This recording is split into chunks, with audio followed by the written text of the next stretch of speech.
দেখেই বোঝা যাচ্ছে বাংলায় শরৎ এসছে ওই খাতায় কলমে, কিন্তু বাংলার আকাশে কিন্তু মেঘ বৃষ্টির আনাগোনায় ভরপুর। এডিটর জি বাংলার তরফে এসে গেছি আবহাওয়ার আপডেট নিয়ে।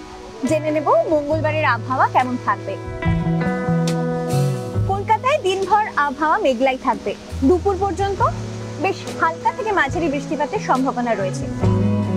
আলিপুর আবহাওয়া দপ্তরের আপডেট বলছে পশ্চিম বর্ধমান, বাঁকুড়া, বীরভূম, মুর্শিদাবাদ, নদিয়ায় ভারী বৃষ্টির সম্ভাবনা রয়েছে। বুধ থেকে শুক্র বৃষ্টিপাতের পরিমাণ কমবে, আর বৃষ্টি কম হলে আবহাওয়াজনিত অস্বস্তি থাকবে, অর্থাৎ ঘাম হবে। সপ্তাহান্তে অর্থাৎ শনি রবিতে ফের ভারী বৃষ্টির পূর্বাভাস জারি করেছে আলিপুর আবহাওয়া দপ্তর। মঙ্গলবার দিনভর উত্তরবঙ্গেও ভারী থেকে অতি ভারী বৃষ্টির সম্ভাবনা রয়েছে। উত্তর বঙ্গোপসাগরে সমুদ্র উত্তাল হওয়ার সম্ভাবনা থাকায় মৎস্যজীবীদের সমুদ্রে যেতে নিষেধাজ্ঞা জারি করা হয়েছে।